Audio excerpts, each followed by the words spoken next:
Bonjour, mesdames, demoiselles et messieurs, chers parents, chers enseignants, chers élèves, chers opérateurs du système éducatif congolais. On vous avait promis que dorénavant, Imaye aura pour coutume de faire des éléments vidéo pour éclairer la lanterne des uns et des autres sur certains dossiers brillants faisant objet d'actualité et qui nécessitent des éclairages.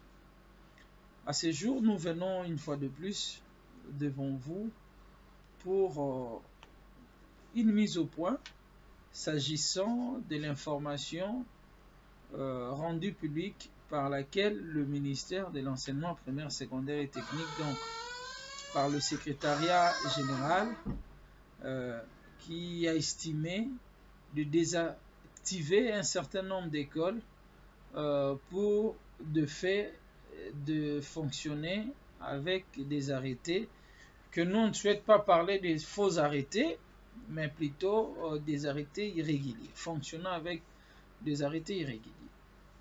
Alors, vous avez certainement suivi à travers le média traditionnel, particulièrement Top Congo Radio, Top Congo FM, qui nous avait accordé une interview, et puis peut-être par quelques médias en ligne, où nous nous sommes opposés clairement sur cette décision. Pourquoi nous nous sommes opposés? Qu'est-ce qui motive cette opposition? Qu'est-ce que nous voulons au juste? Parce que plus d'un se pose la question comment Imaye peut soutenir les écoles qui œuvrent avec de faux documents. Mais tout commence par un petit élément de contexte qu'il faut comprendre.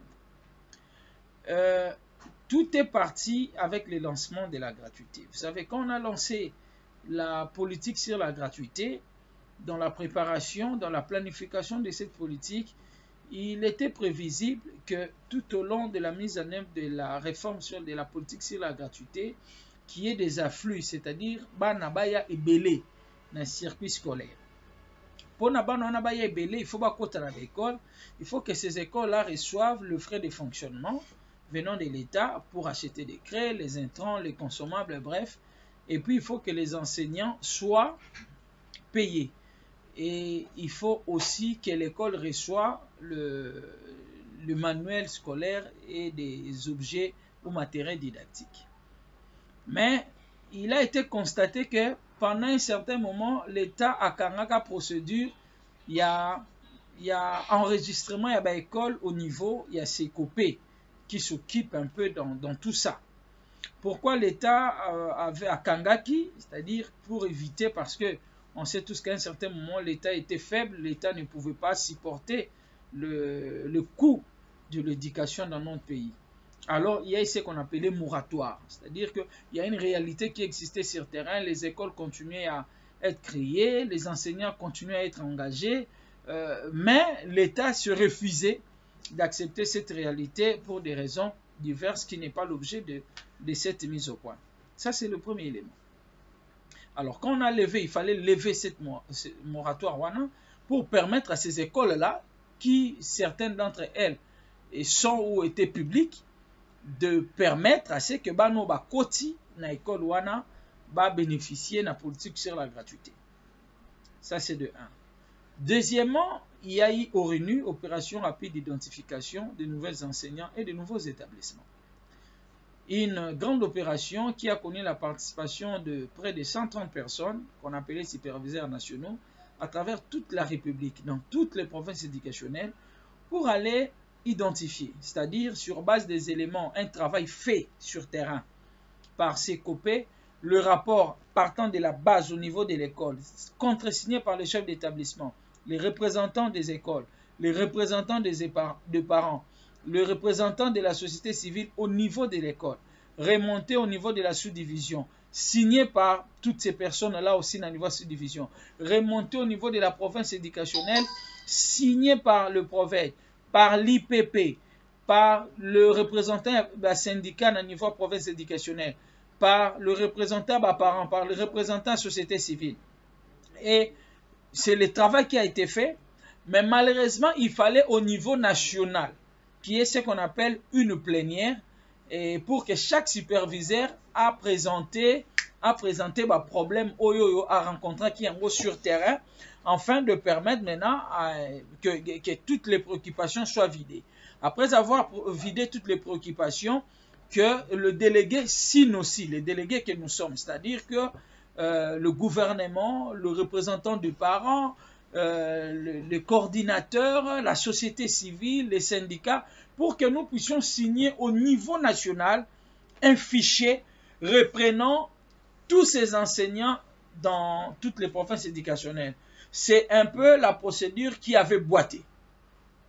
Alors, ça c'est le premier élément au niveau ONU. Le deuxième élément au niveau ONU, suite il y a levé un moratoire, il s'est fait qu'on a enregistré un grand nombre d'enseignants. C'était vraiment un fourre-tout, du pêle-mêle. Alors, les superviseurs qui étaient sur terrain se sentaient aussi en insécurité. À l'occurrence, les deux délégués de Imaye qui étaient dans Kasengolunda et puis au niveau de Aru vers l'est de la République. Le gouvernement avait estimé, puisque les besoins de la communauté étaient pressants, parce que pour les communs des mortels, c'était la gratuité.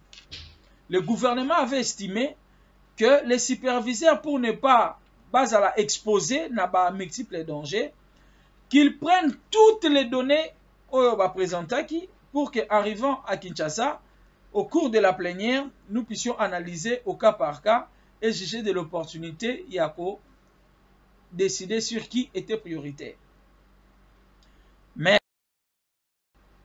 au moment de la rationalisation, faire la triangulation des données pour attester, certifier les données recueillies si ça représentait les réalités sur terrain. C'est aussi une étape qui ne s'est jamais faite. Mais parlant maintenant de l'épineux problème.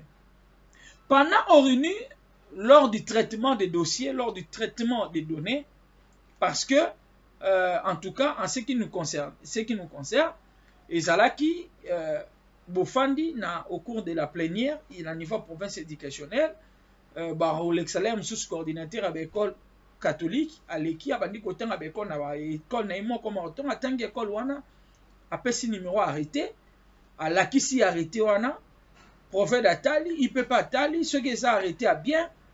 Après, phase administrative, wana, ceux qui c'est bon, tu retournes à la INSPOL, ceux qui sont école primaire. Est-ce que vous avez école wana, ceux qui sont secondaire, tu retournes à INSPOL secondaire. Tu retournes à peine à Moutou, il y a Cerny. Est-ce que école wana bokenda? Est-ce que vous avez un document? Oh oui, c'est bon. Après, tu retournes à la communauté, tu vas faire dans un coin wana. Si cette école-là existait réellement. C'est ce qui se faisait au niveau Yanine. Mais on avait constaté que pendant cette opération-là, arrêté Mingi était douteux. Les arrêtés étaient douteux du fait de leur caractère irrégulier. C'est-à-dire que vous avez par exemple un arrêté de 2019, mais signé par le ministre Macaire qui a quitté le poste là bien avant. Vous avez par exemple un arrêté de 2016, mais signé par exemple par Moussemena, qui n'était pas encore là. Vous avez par exemple l'arrêté de janvier 2020 ou de septembre 2019, alors que Bakonga venait à peine d'être nommé comme ministre à l'EPST. Donc il y avait des situations comme ça, des confusions. Soit vous avez un arrêté signé, mais notifié plusieurs années, mais curieusement, au niveau des communautés, les gens reconnaissaient que l'école là existait. Alors, le rapport a été fait, d'où le gouvernement avait estimé à son temps, et que pendant la rationalisation, puisqu'il ne fallait pas handicaper les écoles qui fonctionnaient, parce qu'en handicapant les écoles, il y avait risque que l'intérêt supérieur de l'enfant soit menacé. C'est ainsi qu'on avait opté, qu'on prend toutes ces écoles, la mission à rationalisation qu'on devrait maintenant lancer, finaliser. Donc, ce qui est mission rationalisation est que école on a baloba que ça effectivement ezali, fichier na bango nyonso etiami na liste. Ensuite, on régularise. Pesi siko école arrêtée, il y a bien. Entre parenthèses, parce que il y a aussi beaucoup à dire dans le processus d'octroi des arrêtés dans notre pays. C'est un peu comme la situation de la carte de vaccination, le ministère de la Santé. On met les gens à défi. Qui a payé la carte de vaccination en recevant cette carte a été aussi vacciné. On achète cette carte sans être vacciné. Donc, un environnement de fraude caractérisé dans notre pays, ce qui fait que l'école, il y a de ces écoles qui sont vraiment dans des coins perdus de ces pays. Une école qui est dans Kaemba, par exemple. Ponaya atane fiske na Popo, Kabak. Tona Kasongoluna, il peut faire 600, 900 km. Pona Bimana Kikwit et venir à Kinshasa. Tonga Koya, il ne sait pas par où commencer pour avoir un arrêté. Ce qui fait que la superficie du pays, l'administration qui ne travaille presque plus, l'État qui est quasi inexistant, a laissé la place à ce qu'on appelle le monnayage des arrêtés. Mais le chef d'établissement, le directeur d'école qui reçoit cet arrêté-là, pour lui, il le reçoit auprès de la personne de bonne foi, un collaborateur du gouverneur, du ministre provincial, du ministre national, du secrétaire général. Pour lui, c'est une personne de bonne foi. Mais il est trompé dans sa bonne foi. Il est victime de la personne qui était censée lui donner l'arrêté que lui, pour lui, qualifie que c'est un bon arrêté. Mais malheureusement, le ministère dit que cet arrêté-là est faux. D'où il faut seulement régulariser cette situation. C'est sur base de tous ces éléments-là, l'étendue du pays, l'administration quasi inexistante, parce que l'école devrait en principe, ce qui changement à structure et salémie, ça devrait être constaté de fait directement. Il y a l'inspection qui passe, l'inspection peut constater que quoi les alliés, mais arrêtez les habientés, ça les recommandations pas et pas sous-prophète à matière pas prophète à commun les ministres. Mais nous sommes dans un pays où ça va faire, je ne sais pas si c'est 3 ans ou 2 ans, la promotion scolaire au niveau national ne se tienne pas. Au niveau des provinces éducationnelles, on ne sait même pas. Parce qu'avant la gratuité, il y avait une rubrique sur appui aux rencontres locales, appui à la promotion scolaire que les parents supportaient. Mais les parents ne supportent plus. Je ne sais pas si le gouvernement donne de l'argent pour ça. Donc ça va faire 2 ans que la promo scolaire ne se tienne pas au niveau national. À combien plus forte raison au niveau local. Le fonctionnement de l'inspection. On ne sait pas si l'inspection a ses frais de fonctionnement. Mais bref, on constate que l'État n'a pas agi suivant ses rôles et ses fonctions. Et aujourd'hui, les gens sont victimes de faiblesse de l'État. Mais au lieu que l'État puisse aider ces gens qui ont été victimes ou qui sont victimes, mais l'État vient en bourreau pour dire « je désactive vos écoles ». C'est sur base de tous ces éléments que nous opposons à cette désactivation. Dieu merci, le ministère a écouté la sonnette d'alarme. Le ministère a décidé de la mise sur pied d'une commission ad hoc. C'est bien beau. Cette commission doit agir, mais nous interpellons quand même les autorités du ministère. Dans notre précédente vidéo, nous avons interpellé le secrétaire général Jean-Marie Mangobe, qui demeure à fond sur certains problèmes que lui devrait trouver des solutions. Orinu et Tambola Mabe, gouvernement devrait communiquer. Les lobes à problème économiques remontés parce que les gens sont restés à fond. Les gens n'ont plus parlé. Les gens n'ont pas parlé. Les gens n'ont pas orienté. Les gens n'ont pas montré la voie aux gens. Pour quelle fin? Apparemment, est-ce que la fraude ou le flou profite à un groupe de gens? Ce sont des questions qu'on se pose. Est-ce que pour régulariser la situation des écoles qui fonctionnent avec des arrêtés irréguliers nécessite toutes ces gymnastiques? Il y a de vrais problèmes, notamment les écoles fictives. Il ne faut pas confondre l'école fonctionnant avec un arrêté irrégulier et une école fictive. Une école fictive plutôt.